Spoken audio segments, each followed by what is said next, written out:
रामकृष्ण हरी भक्ती छंद या यूट्यूब चॅनलवरती तुमच्या सर्वांचं मनापासून स्वागत करतो। मी रवी चव्हाण।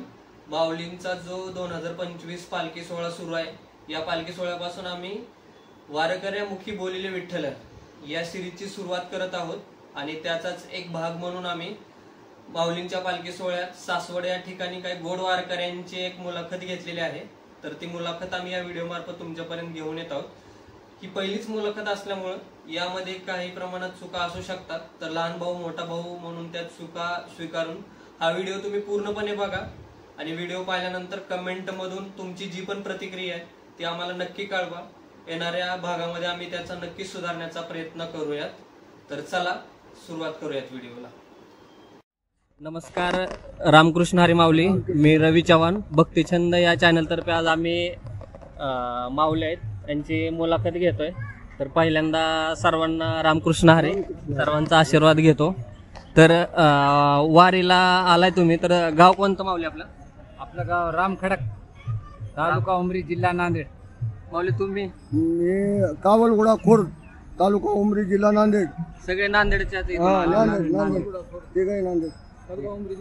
ही किती वारी माऊली आपली? माझी वारी बघा, जसं तर 20 वर्ष झालं, त्याच्यामधून 2 वर्ष करोनामध्ये गेले। 18 वर्ष वारी चालू आहे माझी। 18 वर्ष झालं माऊली वारीला येतात आहे। माऊली आपली 20 वर्ष झाली। 20 वर्ष? 30 वर्ष? त्याच्यात तुम्ही पण 2 वर्ष? याच्या कारण कोरोना आला ना, तेव्हाच पण 2 वर्ष बंद झालं वारी नाही। माऊली तुमचं पहिलंच वर्ष आहे। कसं वाटत पहिल्या वर्षी येऊन तुम्हाला? आनंद वाटला। माऊलीला आपणच घेऊन आले? मी घेऊन आलो। माझ्या गावचा आहे। तुमच्या गावचा? माझ्या गावचा आहे माऊली, माझ्या सोबत घेऊन आलो त्याला। आताच वारी, ह्या वर्षीची वारी आणि 40 वर्षापूर्वीची 30 वर्षापूर्वीची वारी जे तुम्ही येत आहे, त्यात काय बदल वाटत माऊली आपल्याला? बदल काय माऊली, आता हे म्हणजे आता थोडं आता थोडं बदलू लागलं ना। आलेल्या वारीला लोकांना चांगलं वाटायला, पुढच्या वर्षी येऊ लागले, आनंद आहे। आपल्याला काय अनुभव सांगायचा आहे? 20 वर्षापूर्वी तुम्ही वारी चालू केली होती, तर 20 वर्षापूर्वी जी आता भाविक दिसत आहे, गर्दी दिसत आहे किंवा जी लोकांचा प्रचंड प्रतिसाद आहे वारीला, तो आणि 20 वर्षापूर्वीची काय परिस्थिती होती माऊली? आताच्या या 20 वर्षाच्या परिस्थिती खालच्या आताच्या पिढीला नवयुवक तरुण त्यावेळेस जास्तीत जास्त दिसत गेले नाहीत 20 वर्षाखाली। आता जास्तीत जास्त नवयुवक तरुण इथं जास्तीत जास्त सहभागी करू लागले, सहभागी आहेत। म्हणजे माऊलीचं म्हणणं असं आहे की आताच्या जी वारी आहे त्या वारीपासून त्यांना तरुण पिढी खूप प्रमाणात दिसायला लागली, खूप प्रमाणात दिसू लागली। तर त्याचा आनंद वाटत आहे का माऊली? आनंद। अजून काय तुमचं तरुण पिढीला सांगणं आहे की तरुण पिढीला काय असं वारी करावं माऊलीची? हो, आपण जाऊन आल्यानंतर पुन्हा आपल्या माऊली तरुण पिढी जी आहे, तरुण पिढी या समजा या माऊलीच्या सोहळ्यामध्ये आल्यानंतर, या माऊलीच्या सोहळ्यामध्ये 3 गोष्टीच्या चांगलं पद्धतशीर वागतात। 3 गोष्टी म्हणजे कोणतं? व्यसनमुक्त होते या वारीमध्ये आल्यानंतर। दुसरी गोष्ट, पैसे व्यतिरिक्त कुठं खर्च करणार, इतर कामासाठी खर्च करणार, व्यसनामध्ये पैसे घालणार, या आईबापाची सेवा करतात, चांगल्या पद्धतीने वागतात। म्हणजे सांप्रदायिक का होय त्याला समजून जाते, सांप्रदायिकमध्ये काय वागावं, काय लिनता आहे, लिनतेपणानं वागतात। माऊली 20 वर्ष 30 वर्ष झालं आपण वारी करतात, 30 वर्ष काय भेटलं विठ्ठलाकडून तुम्हाला वारीला जाऊन? काय सांग? आनंद भेटला, आशीर्वाद पांडुरंगाचा। माऊली तुमचं काय म्हणणं आहे? माझं असं आहे बघा म्हणणं, पांडुरंग ज्या वेळेस मी त्याच्या सोबत आलो त्यावेळेसपासून मला कोण्याच प्रकारची कोणत्याच गोष्टीची कमतरता नाही म्हणजे नाही, असं माझं हे आहे बघा। मी त्याला काय कोणतं मागलो नाही, पण मला कोणत्या गोष्टीचं कमी नाही।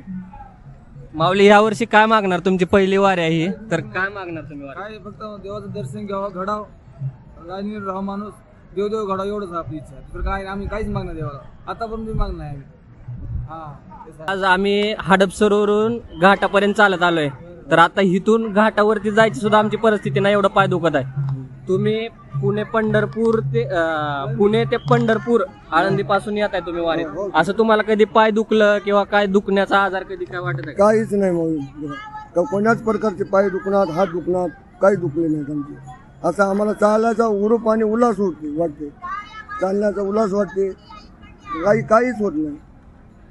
कधी माऊली 30 वर्षाच्या एवढं वारी केलं तुम्ही, कधी एका पण वारीला काय अडचण नाही आली? काहीच अडचण आली नाही, अडचण काहीच नाही बघा मला. मी वारीला आलो, माऊली आतापर्यंत वारी बंद झाली नाही. जोपर्यंत माऊली ये म्हणत वारीला तोपर्यंत याच बस एवढं. माऊली ही वारी जी जाते पुण्यातून पंढरपूरला, ते कुणी सुरुवात केली आणि कधीपासून आहे ह्याचं काय सांगू शकता का तुम्ही?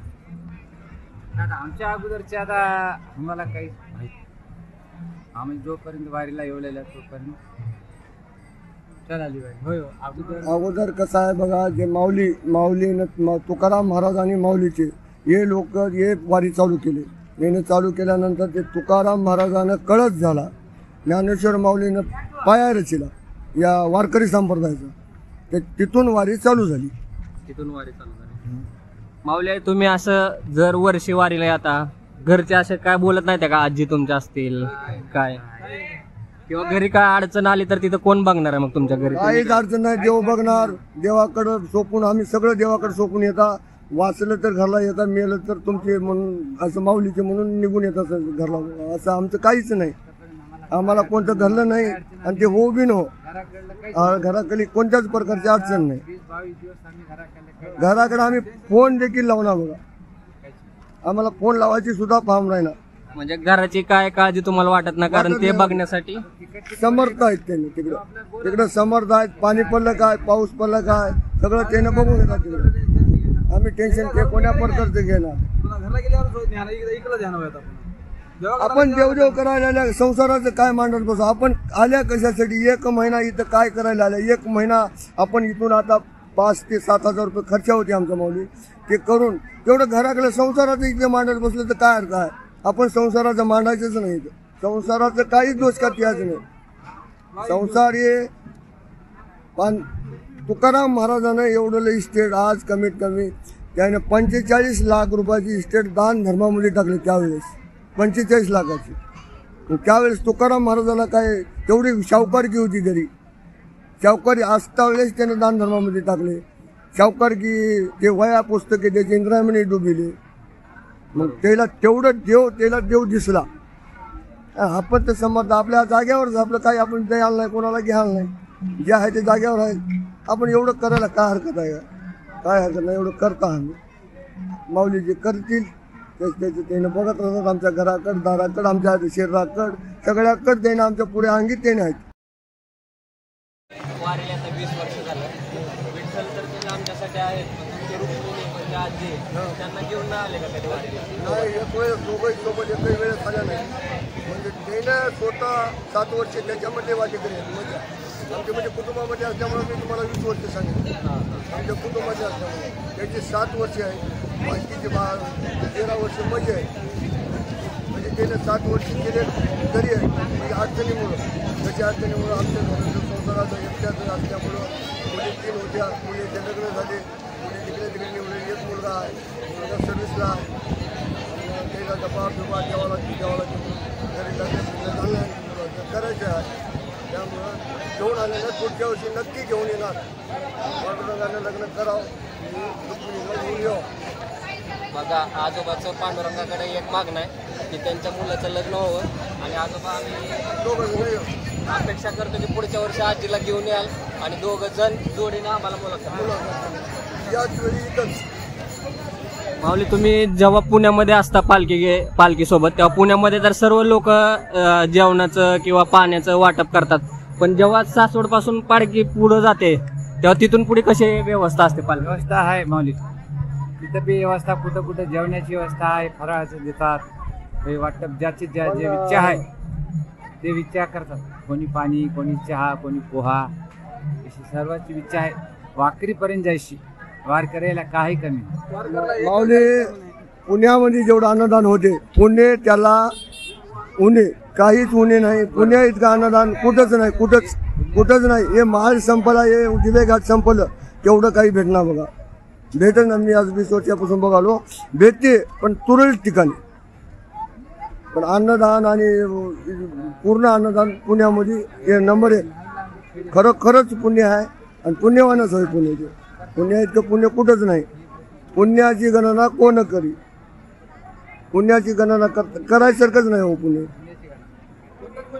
माऊली पुण्यामध्ये सगळं काही भेटलं आणि 3 डोस होते. आम्ही काय खावं, कोण्या प्रकारचं काय खावं ते आम्हाला सुधार नाही गेला. आज काय खायचं ते इतकं पहिलं बी होती व्यवस्था, पण एवढी नव्हती बघा, एवढी नव्हती. आता लई व्यवस्था वाढली. आता व्यवस्थाला काय त्याला आरपार व्यवस्था वाढली, त्याला पारायण नाही अशी व्यवस्था वाढली. असं म्हणजे पुण्यापासून जर तुम्ही बाहेर पडले तर कधी तुम्हाला जेवणाचं म्हणा किंवा कधी पाण्याचं अशी कधी अडचण आली कुठं वारीत काय? नाही माऊली, थोडंफार पाण्याची व्यवस्था, पाण्याची पिण्याची आपण स्वतः करून घ्यावं लागते. जेवढं काय जेवढं पुण्यामध्ये जेवढं मिळेल, बाकी नंतर मिळणार आपल्या खिशातून पैसे करून पाणी पिवावं लागते. पाण्याची तेवढं मिळते पण कुठंतरी. 20 वर्षापूर्वी एवढी सुविधा होती का पुण्यात, किंवा एवढे भाविक भक्त एवढ्या आतुरतेनं म्हणा किंवा असं मनापासून एवढे येत होते का दान करायला? हे नाही, 20 वर्षाखाली एवढे भाविक नव्हते, एवढे भाविक नव्हते. पण 20 वर्षाखाली एवढी तरुण मंडळी बी एवढी याच्यामध्ये सहभागी राहत गेलं नाही आणि एवढं अनुदान बी होत गेलं नाही. आता भाविक लोक झाले, त्याला समज येऊ लागली, समज पडली, देवा धर्माची समज पडू लागली, का होते त्याला ओळखू आलं. पुन्हा नंतर हे दान धर्म होऊ लागले. आता तरुण पिढीला काय सांगणार माऊली तुमचं, म्हणजे वारीबद्दल असेल किंवा त्यांच्या व्यसनाधीनतेबद्दल पण तुम्ही सांगितलं की आता कमी प्रमाण होत आहे, पण काय काय ठिकाणी न्यूज येत आहे दारू पिऊन हे झालं ते झालं, तर अशा लोकांसाठी तुम्हाला काय वाटतंय की काय संदेश द्यावा तुम्ही त्यांना? काय नाही बघा, निरोगी राहावं, निरोगी वागाव, व्यसनाधीन जाऊ नो. तरुण मंडळी याच्या पुढची तरुण मंडळी व्यसनाधीन जाऊ नो. सांप्रदायिक मध्ये आपले माऊलीच्या सोहळ्यामध्ये आनंद घ्यावा आणि व्यसन करू नये, एवढी आपली मागणी आहे. त्याला पांडुरंगातर्फे मागणी आहे. वारीमध्ये जर आला तरुण एखादा तर त्याच्यामध्ये काय बदल होतो असं वाटतं तुम्हाला? बदल काय होऊ शकतो महाराज? बदल कसं नाही, हे वारीच आहे त्यावर म्हणून बदल होतेच माणसामध्ये. रेड्यामुखी वेद बोलला ज्ञानेश्वरानं, कसं हो यानं त्याला काही न बोलता प्राणी होता, त्यानं असं हात ठेवल्यानंतर वेद बोलला त्यानं, असं कसं होते म्हणलं. माझे तर मानव होय, आपल्याला बदल व्हावंच लागते, होतेच. माऊली तुमचं पहिलं वर्ष आहे, आतापर्यंत तुम्ही चालत आले सासवडच्या घाटापर्यंत, तर असं दमल्यासारखं किंवा आता तुम्हाला ओढ लागल्यासारखं वाटत आहे का पंढरीची? काय वाटत आहे तुम्हाला? नंबर एक वाटायलाय, आनंद वाटायलाय. यसा सोळा स्वर्गात बी बघायला भेटणार. एवढा आनंद वाटला. आणि पाय नाही, हात दुखणं नाही, काहीच नाही. बस देवाच्या कृपेने रुक जाता आम्ही पंढरीची वारी करता. काहीच ताप नाही त्याच्यामध्ये आणि काहीच आळस बी आला नाही आम्हाला. मन भजन म्हणत, पावलं खेळत, गोळ्या खेळत आम्ही. आता पण काय करायचं माऊलीच्या वारीपासूनच आम्ही सुरुवात केली आहे. तर आमचं पण पांडुरंगाकडे एकच मागणं आहे की अशीच तुमची अखंड वारी घडो, प्रत्येक वर्षी पांडुरंग तुम्हाला एवढीच ऊर्जा देऊ. आणि आमच्याकडून एक छोटंसं गिफ्ट आहे तुम्हाला. आता एकच गिफ्ट आणलंय, तर फक्त मी तुमच्या रुक्माईला घरी गेल्यावरती प्लस करा, एवढीच एक विनंती. माऊली एक विठ्ठल रुक्मिणी आहे, विठ्ठल आणि आजी रुक्मिणी तुम्हाला करत आहे. पुढच्या वर्षी आता आजीला नक्की घेऊन या. माऊली तुम्ही पण आम्हाला मुलाखत दिल्याबद्दल धन्यवाद. तुमचं मनापासून आभार आहे. रामकृष्ण हरी माऊली, आशीर्वाद द्या सगळे.